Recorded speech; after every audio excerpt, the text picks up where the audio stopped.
नमस्कार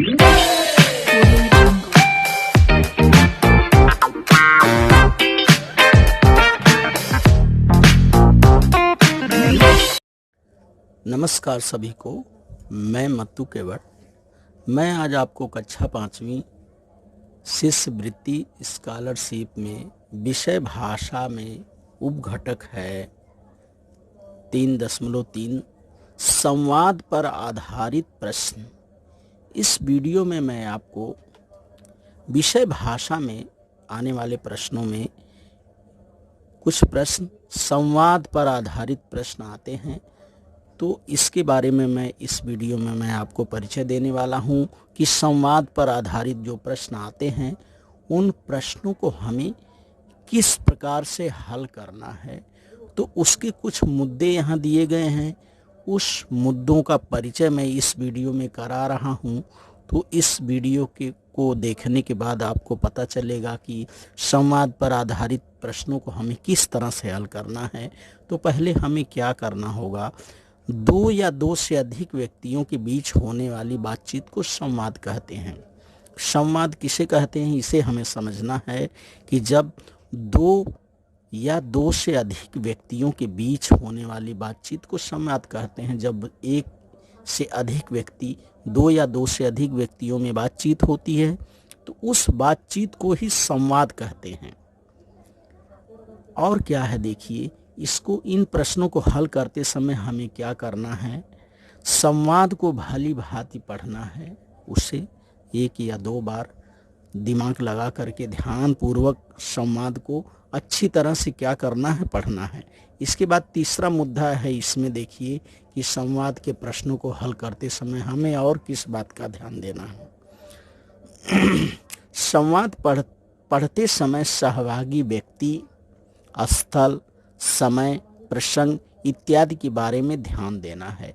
जब हम संवाद को पढ़ते हैं तो उसमें कितने व्यक्ति हैं, स्थान कहाँ का है, समय है और एक प्रसंग किसके बारे में, संवाद किस प्रसंग के बारे में हो रहा है, इन बातों पर हमें क्या करना है, विशेष ध्यान देना है।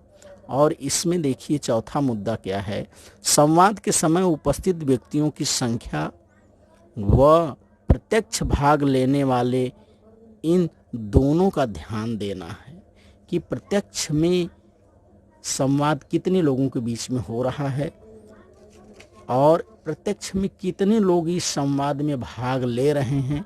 इसका हमें क्या करना है, संवाद के प्रश्न को हल करते समय विशेष ध्यान देना है। और इसमें चौथा मुद्दा है, देखिए हंसने वाले, मुंह बिचकाने वाले वो मेहमान। जैसे ये कुछ मुद्दे हैं कि इसमें कुछ हंसते हुए पात्र हैं या कुछ मुंह बिचकाने वाले पात्र हैं या मेहमान जो पात्र हैं, उन पात्रों के बारे में भी ध्यान देना है। तो हमें क्या करना है, संवाद पर आधारित प्रश्नों को हल करते समय इन विशेष मुद्दों को ध्यान देना है कि क्या करना है, दो या दो से अधिक। पहले तो हमें ये समझना है कि संवाद कहते किसे हैं। दो या दो से अधिक व्यक्तियों के बीच होने वाली बातचीत को संवाद कहते हैं। तो संवाद को हमें ध्यानपूर्वक पढ़ना है। संवाद में सहभागी व्यक्ति कितने हैं, स्थल कितने हैं, समय और प्रसंग कहाँ है इत्यादि को हमें ध्यानपूर्वक समझना है। उसके बारे में, उसमें प्रत्यक्ष व्यक्तियों की संख्या कितनी है और अप्रत्यक्ष रूप से कितने लोग सहभागी हो रहे हैं, इस पर हमें क्या करना है, ध्यान देना है। तो संवाद पर आधारित प्रश्नों को हमें हल करते समय इन सारे मुद्दों को ध्यान देना है और समझना है।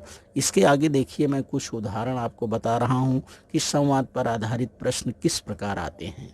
तो इस वीडियो में आप देखिए कि संवाद पर आधारित प्रश्न किस प्रकार से आते हैं। तो यहाँ देखिए प्रश्न क्रमांक 1 से 3, नीचे दिए गए संवाद ध्यानपूर्वक पढ़ो और उसके नीचे दिए गए पूछे गए प्रश्नों के उत्तर का सही पर्याय चुनिए। तो पहले हमें करना क्या है बच्चों, इस संवाद को ध्यानपूर्वक पढ़ना है। तो देखिए मैं इस संवाद का वाचन कर रहा हूँ। तो संवाद में देखिए पहले अविनाश, अविनाश चिड़िया कैसे उड़ती है माँ।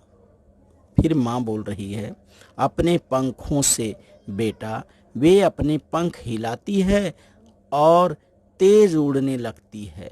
इसके बाद अविनाश, अगर हमारे पंख होते तो हम भी उड़ सकते, क्यों है न माँ।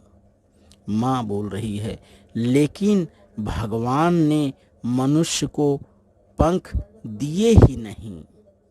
अविनाश बोल रहा है, देखिए माँ, हो सकता है हम पंख बना लें। तो इस संवाद को हमने ध्यान पूर्वक पढ़ा। इसमें माँ है और बेटा है, दोनों के बीच में बातचीत हो रही है। और किसके बारे में बातचीत हो रही है? चिड़िया के बारे में बातचीत हो रही कि चिड़िया, और इस पर आधारित प्रश्न है। देखिए, तो इन प्रश्नों को हमें कैसे हल करना है, और ये प्रश्न का एक नमूना है। तो देखिए, पहला प्रश्न इसमें क्या है बच्चों, संवाद कितने व्यक्तियों में हो रहा है? पहला प्रश्न है, देखिए यहाँ पर संवाद पर आधारित पहला प्रश्न का नमूना है, संवाद कितने व्यक्तियों में हो रहा है? उत्तर पर्याय में पहला क्रमांक 1, 2, 4, 3। तो इसमें हमें ध्यान देना है कि उत्तर संवाद कितने व्यक्तियों के बीच में हो रहा है? माँ और बेटे के बीच में, 2 व्यक्तियों के बीच में हो रहा है, अर्थात इसमें पर्याय क्रमांक 2 सही है। तो उत्तर में यहाँ देखिए दिया गया है 1, 2, 3, 4। तो 2 क्रमांक पर्याय को इस तरह से क्या किया गया है, ये रंगा गया है। तो उत्तर पत्रिका में हमें क्या करना है, ध्यान से देखना है कि संवाद कितने व्यक्तियों में हो रहा है, 2 व्यक्तियों में हो रहा है, अर्थात पर्याय क्रमांक 2 क्या है, सही है। तो उपर्युक्त संवाद में अविनाश और माँ ने ही सहभाग लिया है, इसलिए क्या है, उत्तर पर्याय क्रमांक 2 सही है। प्रश्न क्रमांक दूसरा देखिए, भगवान ने किसे पंख नहीं दिए?